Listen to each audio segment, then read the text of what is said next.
Mic test 1 2 3. Yeah. Can you hear fine? Oh, okay. But like, is it going off over there? Okay. It says it's connected. So. It looks like it is. Okay.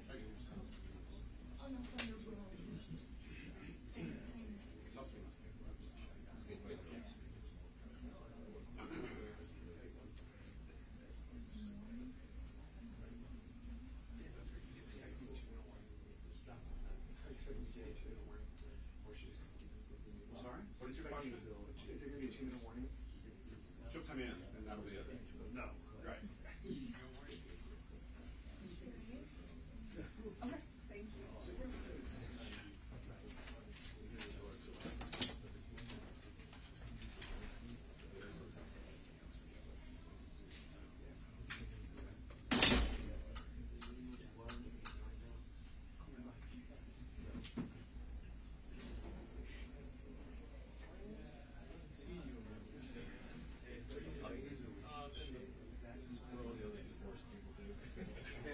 Just start rolling.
shoot. I live in the first floor now. I used to live in the second floor. I didn't want to go in. They have these ladders. So, Like $600 per office house. And I'm like, I'd be too expensive. I say, let's just put it in the fire. This was all the way out. Oh, it's just the hallway. I was just stepped out. Now I'm on the second floor. Once I got a dog, I kind of got out of it. Right. There's elevators. I hate it. That was the worst thing. It's actually not.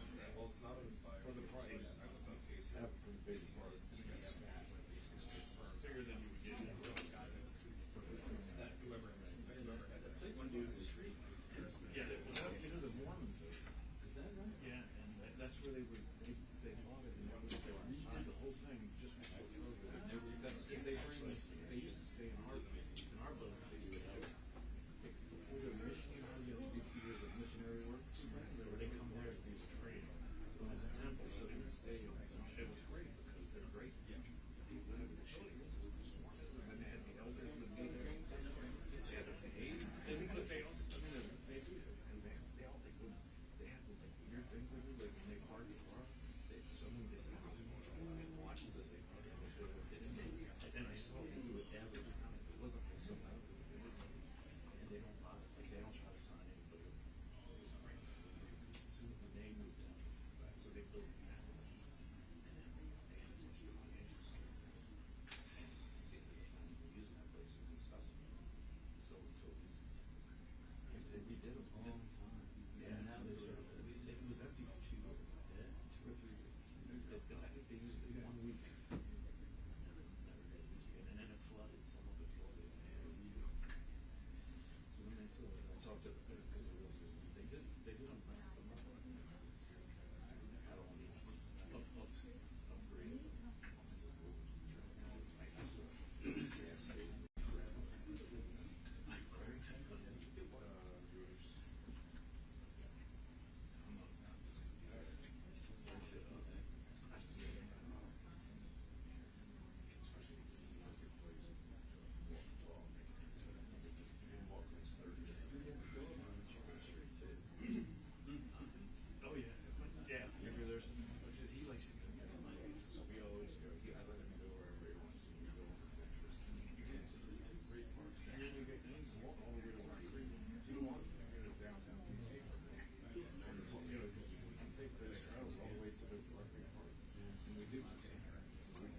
They're heading down shortly. Thank you.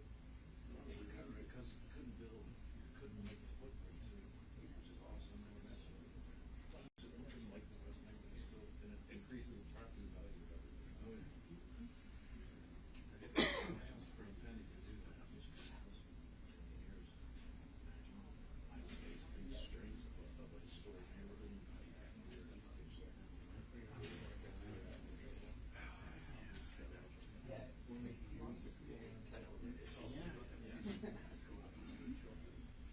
It's almost a two. Yes. Yep. It's very close. But anytime something's like you see, yeah.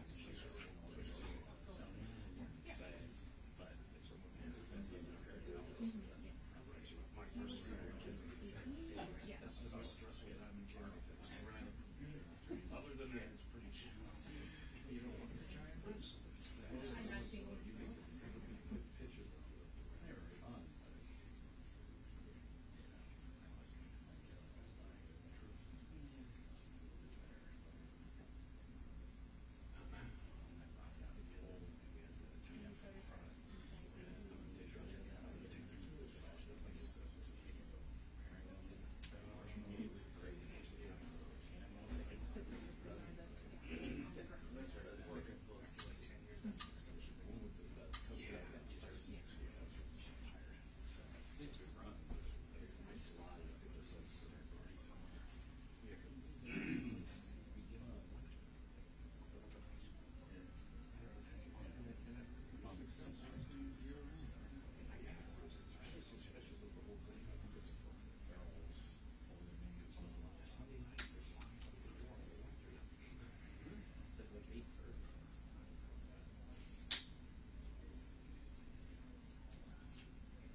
Hi.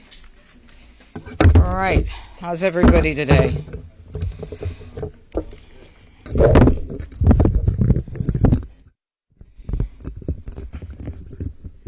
Army, stand next to me, baby.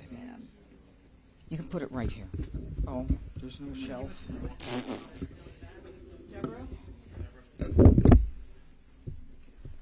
All right, you stand next to me, and then, come on, guys. You can get closer. All right. First of all, I think you know who I am. I'm Janine Ferris-Pirro. I am now the United States Attorney for the District of Columbia. And on May 22nd, I stood at this very podium to announce the initial charging of Elias Rodriguez, 31 years old, of Chicago, Illinois, to a community that was reeling because of one person's actions. Today, we in the United States Attorney's Office continue our journey to seek justice for not only 2, but 4 victims of this horrific crime, which has had enormous consequences and repercussions, not just in the district, but nationwide and worldwide. Not only affecting these victims and their families, but opening old wounds and re-victimizing victims of past anti-Semitism. Now, a few facts. On May 20 of 2025, Elias Rodriguez traveled from Chicago, Illinois, to Washington, D.C., and brought with him a 9mm semi-automatic weapon. While on the plane, he traveled across multiple state lines and drafted a manifesto called an explication on his iPhone. His explication made clear his purpose in committing these crimes that I'm about to read to you was to demonstrate his hatred for the people of Israel. The next day, on the afternoon of May 21, he purchased a ticket to attend a young diplomat's reception sponsored by the American Jewish Committee at the Capitol Jewish Museum, located just 2 blocks from here on 3rd Street in Northwest D.C. Now, the American Jewish Committee, of course, supports Israel and its right to exist in peace and security. That very same night, he watched as people left the reception. When he saw the 4 victims in this case, all of whom were from the Israeli embassy, He crossed the street. He opened fire, killing first Yaron Lashinsky, then killing Sarah Milgram, and when firing these fatal shots, he yelled, "Free Palestine." After he killed Yaron and Sarah, he entered the Capitol Jewish Museum, pulled out a red keffiyeh, and yelled, "I did it for Palestine," after which he was arrested. Now, a D.C. grand jury has charged in this indictment 2 hate crimes, alleging that he murdered Yaron Lashinsky and Sarah Milgram because of his bias against the people of Israel. He demonstrated this hatred through his words, "death to Israel," and his violent actions against Yaron and Sarah and their co-workers from the Israeli embassy. He also posted one of his postings on social media, "Please, please, please, God, please, vaporize every Israeli." And now to the charges.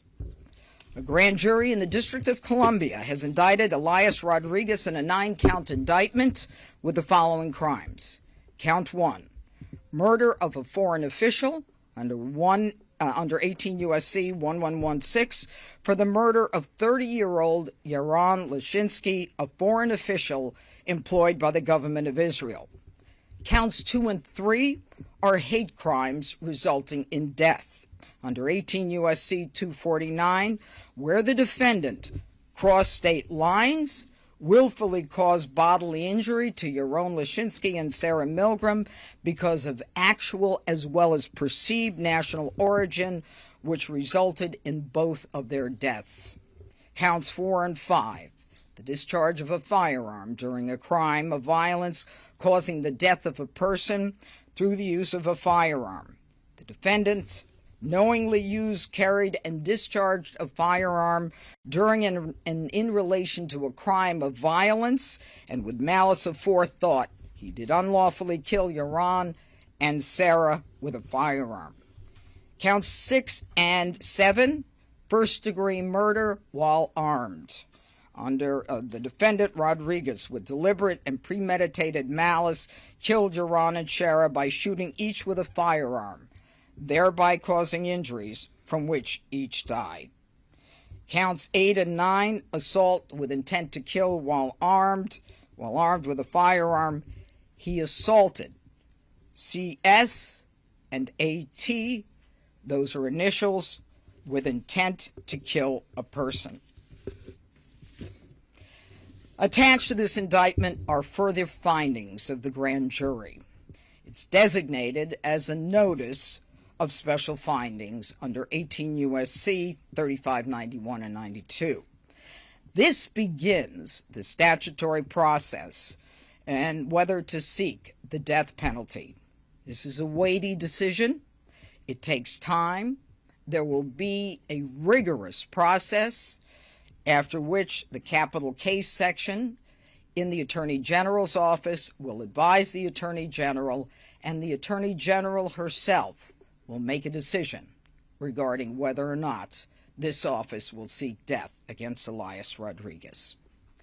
In that regard, I think it's important to identify a specific special finding, and I direct your attention to, I believe it's paragraph 28. Rodriguez committed an offense against Sarah Milgram in an especially heinous and cruel and depraved manner, in that it involved serious physical abuse to Sarah Milgram, who was particularly vulnerable due to infirmity. Now, let me close by saying that prior to speaking to you today, I spoke with the parents of Yaron Lashinsky as well as Sarah Milgram. The parents of Yaron are in Israel. Sarah's parents are in the United States. These are people who are broken because of one man's actions. These are people who should have been in-laws, but because of one man's action, they will never be able to celebrate a marriage that was intended or the grandchildren that would have resulted. The families want to thank the prosecutors in my office. They want to thank the FBI, the MPD, and all of the people in the Attorney General's office who have worked on this case, and they wanted me to send that message. And now I want to make something perfectly clear. Violence against anyone in this district will not be tolerated, especially violence which has hate at its core and is the genesis of violence. The president put me here to do a job, to clean up the district, to make sure that crime doesn't overshadow this phenomenal city, our nation's capital. And I have throughout my career fought anti-Semitism for 32 years as a prosecutor and a judge. I do so. I fight hate crimes with a vengeance. So don't even think about targeting people in this district because of who they are or because of where they're from. I promise you, justice will be swift and it will be certain. And I will work furiously and diligently with my phenomenal staff to make sure that we prosecute every one of these cases. This is the nation's capital. This is where we celebrate unity. Hate has no place, but justice will rule. And now I want to call upon Harmeet Dhillon to my right. She is the Assistant Attorney General for Civil Rights. You may know her, and I want to thank her and her division for helping us on this. Harmeet? Thank you, Judge Janine, for your remarks and for your diligent work of your office on this matter. It is my weighty responsibility under federal law to certify any hate crime charges at the federal level in the United States, and we did that in this case with alacrity. The Civil Rights Division remains unwavering in the same commitment that you just heard from Judge Janine. Namely, there will be a zero-tolerance policy in this district and in these United States for any hate-motivated violence, including in this case on the basis of actual and or perceived national origin. The community in question has been reeling from a stream of violence that has been occurring in these United States for almost 2 years now. To those who seek to inflict further pain and suffering on Israeli communities, we will use every legal tool at our disposal to hold them accountable for these actions and deter future actions. The Civil Rights Division is committed to ensuring that every community in these United States is safe from violence, intimidation, and discrimination, as in this case. No one in America should fear for their life because of their faith, religion, ethnicity, or national origin. This indictment reflects our ongoing commitment to hold these criminals accountable, and we will continue to relentlessly pursue justice for Yaron and Sarah, their families, and their communities. I hope this beginning of this process brings some comfort to the many people in this community who have approached the Department of Justice and expressed their deep concern for their safety. I think no one can claim that this is not a serious problem here in our district right now, and it is embarrassing as an American to see that. Next, I'm going to introduce FBI District of Columbia Field Office Criminal Division Special Agent in Charge, Reed Davis.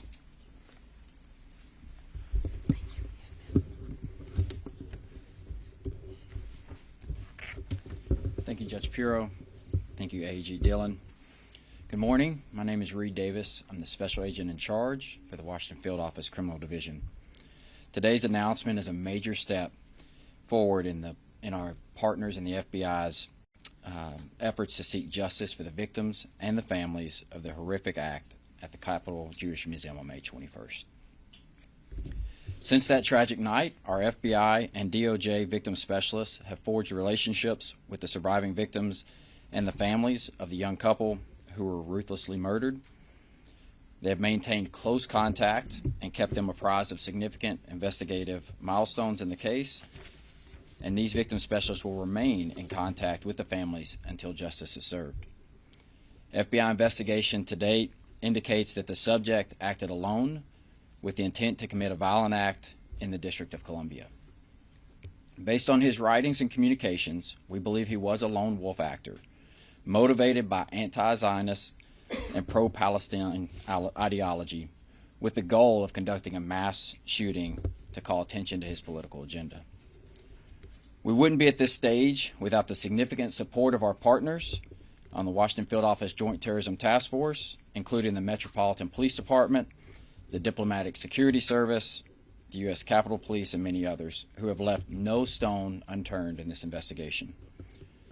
The FBI field offices across the country also provided vital support, especially our Chicago field office, which conducted numerous interviews. In addition, we are extremely grateful to the members of the D.C. community who shared video footage of the subject's movements. We continue to seek information from the public relevant to this case and others, as we see the spread of ideology-motivated violence and mass casualty events across the nation. Taking violent action in support of one's political or personal beliefs is abhorrent, it's unacceptable, and the FBI will rigorously investigate and aggressively pursue those who choose to do so. Our work is not done. This indictment is the next step towards justice, and we'll continue to support the prosecution of the subject through our investigation. And now more than ever, we need the public to be vigilant and report to law enforcement any concerns they may have of an individual who may be considering violent actions. Thank you, and now I'd like to turn it over to MPD Assistant Chief Rami Kyle.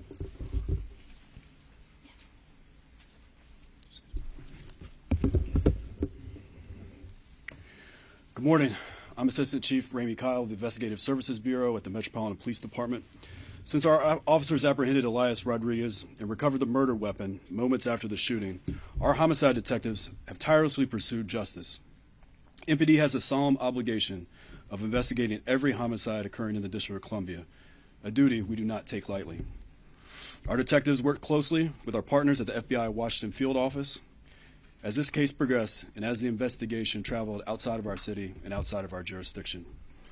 The charges unveiled here this morning underscore our collective commitment to ensuring Rodriguez faces the maximum punishment possible. Calling this a shooting alone doesn't begin to describe the vicious and hateful attack. Rodriguez traveled halfway across the country, came to our city with the intent to murder people simply because of who they are, what they believed, and where they came from. Hate has no place in our community. We continue to stand shoulder to shoulder with all those impacted by the loss of Yaron Lashinsky and Sarah Milgram. MPD strongly supports the religious community here in Washington, D.C. We have maintained a heightened presence at religious institutions, and we are in regular contact with leaders of all faiths and work to safeguard our houses of worship. As always, we remind our community to remain vigilant and immediately report any suspicious activity. I want to commend the dozens of MPD officers and fellow first responders that rushed to the Capitol Jewish Museum that night. These brave men and women, they did not know the nature of the threat they were running toward and acted swiftly to take this suspect into custody. I want to thank our partners here at the United States Attorney's Office and the FBI Washington Field Office for their commitment to pursuing justice. Every agency involved in this investigation has worked together seamlessly from the very beginning. And lastly, I want to express our gratitude to our local community for providing tips and video that helped our detectives with this case. I also want to thank our community for supporting our Jewish community in the face of this awful tragedy. Thank you, and I'll now turn it back to Judge Pirro. Thank you. Okay. Any questions? Pirro, can you clarify as far as the death penalty is concerned? Unclear. Are you recommending to the Attorney General that the DOJ go ahead with this death penalty designation, or is this something that you're saying flat out that you're seeking the death penalty? Okay. Thank you for the question. And what the special findings attached to the indictment, and if you get a copy of the indictment, you'll find it, is an indication that there is a process that we are considering right now. And the Department of Justice has a very rigorous internal process for determining and reviewing cases to determine whether the death penalty is appropriate. The capital case section is responsible for conducting the review. The review includes an examination of all the evidence and of the charges. The defendant is allowed to submit information for consideration by the capital case section as well, which is one of the reasons that we attach these special findings. Once this review is completed, it is then that the Attorney General will determine whether or not to authorize my office to seek death. So the simple question, or the simple answer to your important question is, we are starting the process. We've made no decision yet. Yes, sir. Judge Pirro, go ahead. There's been reporting and addition after an attack earlier this week on a Trump administration DOJ official that the Trump administration was making plans to increase federal law enforcement throughout the city. Can you confirm if that's accurate and what your office is aware of? You know, my understanding is that both the Trump administration as well as the Metropolitan Police Department are looking to increase law enforcement efforts because of the violence we're seeing across this country, across this city. I'm not sure specifically what you're referring to, but we just have too much crime. I just want to ask you. Hold on. Go ahead. There's a new FBI report saying that anti-Semitic crimes have gone up 70%. This is the highest number against any religious group. Given your announcement today, do you envision any enhanced prosecution efforts, deterrence efforts? Give us some context about that. Look, I think your question is an important one, and it makes it clear that we have a problem with anti-Semitism in this country, and the statistics bear that out. And I think now more than ever, we are seeing increased numbers. So what does that mean? What it means, if you can get from, my tone, we're going to be very aggressive. You heard from the FBI, the MPD. We're going to look for these cases. We're going to prosecute these cases to the full force of the law. It's a problem, and we're not going to tolerate it. Anti-Semitism has historically been one of the biggest scabs in the world that keeps getting picked on and picked at. So from my perspective, I will go forward with every case with vengeance. Judge Duda, do you support a federal takeover of Washington, D.C.? Well, yeah, that is a decision for the president. And I think that what the president was saying is that we're seeing far too much crime being committed by young people, 14, 15, 16, 17 years old, that I can't get my hands on. I mean, I don't know if you've seen some of the pictures, but, young people are coddled, and they don't need to be coddled anymore. They need to be held accountable. They shouldn't be going to arts and crafts in family court. They need to understand that enough is enough, and that the D.C. Council has to repeal some of these absurd ordinances and laws that they've had passed that do nothing to protect the people of this city and of this district. And I will reference a case that I wrote an op-ed piece on that I've been talking about for weeks.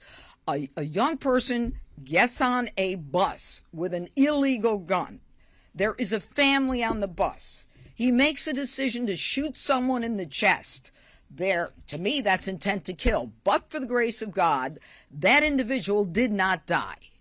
Now, he's got a gun. It's illegal. He used the gun.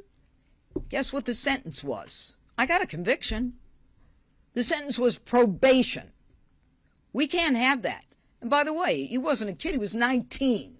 These are the rules of the D.C. Council. They've got to be changed. We've got to have the ability to let young people know that they're going to be accountable.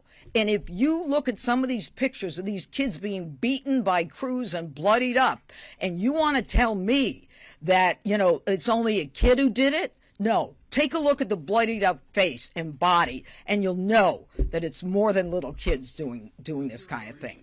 Are you trying to get your office to take over what Brian Schwab is doing? Do you want to take over juvenile justice here? I'm not trying to do anything vis-a-vis Brian Schwab. All I want to do is clean up D.C. That's why the president put me here. And youth crime is on the rise. In the last 4 years, we've had 150,000 cases of youth violence. Okay, 4 years ago. Now it's close to 500,000 cases of youth violence. We've got D.C. as one of the highest murder rates in the country. So we can talk about crime going down, But going down from where? So, I mean, this is something that is a whole other issue. Today is about this indictment and making sure that if you intend to commit a crime of anti-Semitism or hate, we're coming for you. Judge, you spoke to your own and Sarah's parents. Have they taken a position on whether they want the Justice Department to seek the death penalty? And separately, Steve Jensen was supposed to be up there alongside you announcing this today, but he's been fired. Do you have any explanation why? Okay, I'm going to talk about Sarah and Yaron's parents. I spoke to them, and I told them that the process is beginning, that they will have an opportunity and a right to put their input into what decision is ultimately made. Okay? And I'm not going to talk about politics today. I'm talking about crime. I'm talking about hate crimes. And that's the extent of it. Okay. The reporter was asking the question. There is word that there are going to be more federal law enforcement, including perhaps National Guard, on the streets of D.C. today and tomorrow as a result of some of this recent violence. What is your reaction, or could Assistant Chief Do you know that to be a fact? I know that there is an effort to increase law enforcement based upon what we've seen. But I also know that today is about the Leszczynskis and Sarah and two other victims whose lives are forever changed because of one individual's decision to come to this city and create a ripple effect that has rippled throughout the world. And that's enough on the other stuff. Okay? Could we ask Assistant Chief Kyle for his reaction to that? More federal law enforcement? Could you come to the microphone? No, I'd rather we talk about Leszczynski. You could call him later. I'm done. Following up on the cases, you mentioned specifically Rodriguez's actions towards Sarah being the reason why you would. Can you elaborate a little bit more on that? I know you mentioned it. Yeah. No, I can't. That will come out at trial. But I refer you to that part of the special findings. It's horrific. Thank you all very much. Okay. Take care. Thank you. Let's go.